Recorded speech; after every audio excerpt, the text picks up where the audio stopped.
주차장에 잠깐 차를 주차하듯이 돈을 잠깐 주차해도 높은 이자를 주는 통장이 있다는데 궁금하신 복부인분들 어서 들어오세요.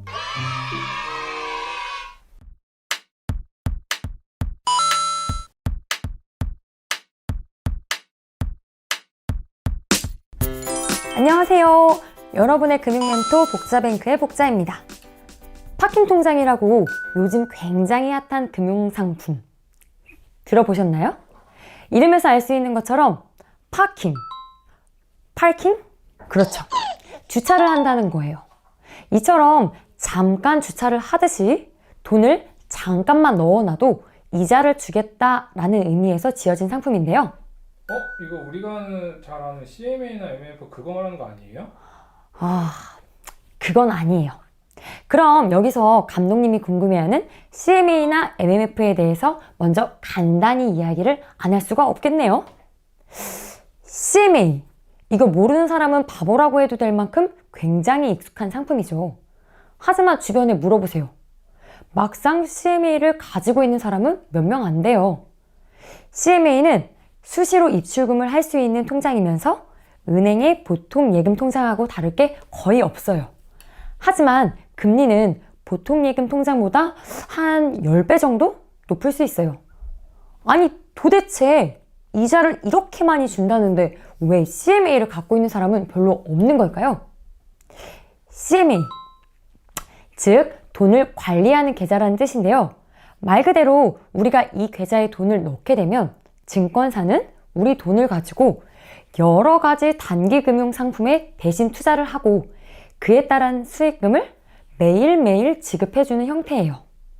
그럼 은행의 보통 예금보다 금리가 높고 이자를 매일매일 지급해주는 이 CMA, 왜 너도 나도 가입하지 않는 걸까요? 보니까 예금 자보가 되지 않잖아요. 그쵸? 즉 증권사가 망하면 내 돈을 1원도 못 받는다는 이야기예요. 그리고 증권사는 지점이 별로 없잖아요. 그렇죠. 증권사는 은행에 비해서 상대적으로 지점이 별로 없어요. 굉장히 귀찮은데요? 맞아요. 그 금리 차이 얼마나 난다고. 귀찮아 하시는 분들 더러 계시긴 하는데요. 연결되어 있는 자동이체 다 바꾸고 또 여러 사이트에 등록되어 있는 계좌 다 바꾸는 거 너무 귀찮죠. 그럼 MMF는요? 이 MMF의 F가 바로 펀드의 F인데요. 증권사에서 취급하는 CMA랑은 다르게 MMF는 은행에서 취급을 하고 CMA와 마찬가지로 우리가 입금한 돈을 주로 단기 채권에 투자를 해서 거기서 난 수익을 배분하는 구조라고 보시면 돼요. MMF도 마찬가지로 원금 보장이 안 돼요. 그리고 CMA는 계좌이체나 체크카드 발급 등 일반 계좌처럼 활용이 가능한데 반면에 MMF는 펀드 상품이기 때문에 입출금 기능을 제외하면 일반 예금처럼 활용하기는 어려워요. CMA, MMF 둘 다 별로야 하시는 분들이 계셔서 바로 이 파킹 통장이 등장을 한 거예요.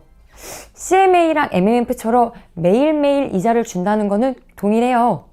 다만 차이가 있다면 은행권에서 판매를 하는 상품이기 때문에 예금자 보호가 가능하다. 따라서 내 원금 안전하게 유지할 수 있다는 거죠. 그리고 은행 상품이다 보니까 확정 금리를 제공해요. 그럼 어떤 은행에 어떤 상품이 있나 제가 찾아봤는데요. SC제일은행의 SC제일마이줌 통장이 대표적이더라고요. 특징이라고 하면 고객이 정한 설정 금액에 맞춰서 잔액을 유지하기만 하면 하루를 맡겨도 연 1% 금리를 제공해 주는 거예요. 최소 100만 원부터 최대 10억 원까지 설정 금액으로 지정을 할 수도 있고요. 이 금액은 변경도 가능하다고 해요. 그리고 인기 있는 곳이 SH수협은행의 딴주머니 파킹 통장인데요.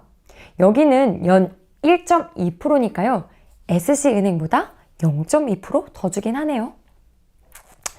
그런데 말이죠. 이보다 더 핫한 곳, 바로 저축은행이에요. 시중은행보다 더 높은 금리 혜택을 제공하고 있어요. 먼저는 웰컴 저축은행 거긴데요.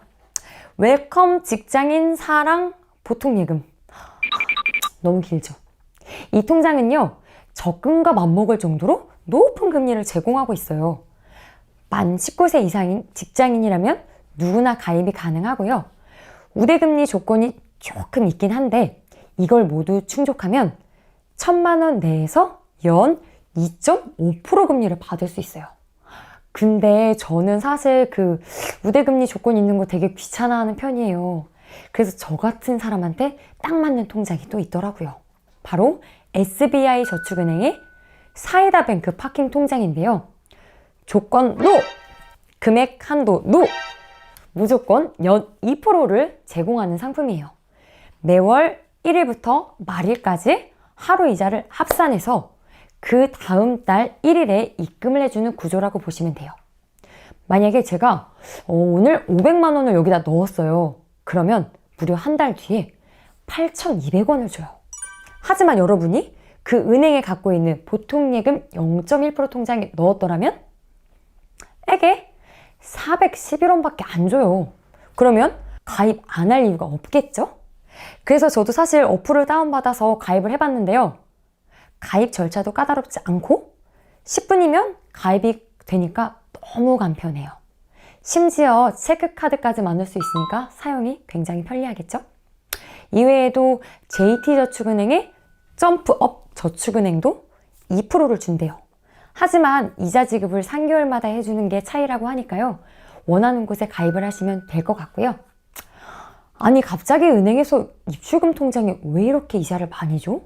라며 의심하는 우리 복부인 여러분도 당연히 계실 거라 생각이 들어요. 은행이 돈을 버는 방법은 아주 간단해요. 예대 마진. 고객한테 예금을 받은 다음에 그 돈으로 다른 고객한테 대출을 해주면서 그 수익을 얻는 구조라고 보시면 돼요. 이런 걸 어려운 말로 예대 마진이라고 하고 예금과 대출의 차이라고 보시면 돼요. 그런데 여러분이 갖고 계시는 그 일반 입출금 통장 금리 얼마인지 아세요? 물론 제가 앞에서 얘기하긴 했지만 무려 0.1%. 너무한 거 아니에요? 귀찮아서 그냥 은행에다가 넣어두셨던 복부인 여러분. 귀찮음을 이겨내야 우리 같이 부자가 될 수 있다고요. 제가 여기서 예대마진을 왜 이야기했냐면요. 이렇게 일반 통장에 묶여있던 돈을 가지고 우리한텐 0.1%밖에 이자를 안 주면서 은행은 그 돈으로 다른 고객에게 엄청 높은 금리로 대출을 해주고 있다는 거죠. 그것도 그러니까 굉장히 높은 이익을 말이죠. 따라서 여러분이 은행의 배만 불리고 싶지 않다면 지금 당장 일반 입출금 통장에 있는 돈을 파킹 통장으로 전환을 해보는 건 어떨까요? 월급 들어오고 단 일주일만이라도 이 파킹 통장에 넣어놨다가 필요할 때 이체를 해서 쓴다라고 하면 단 몇 푼이라도 이자를 받을 수 있으니까 얼마나 좋게요? 그럼 여기까지 파킹 통장으로 지금 당장 갈아타야 하는 이유에 대해 설명을 드렸어요. 여러분에게 조금 더 유익한 정보를 전달하기 위해 저 복자는 매일매일 최선을 다할 것을 약속드리면서 여러분 다음 시간에 또 만나요. 안녕!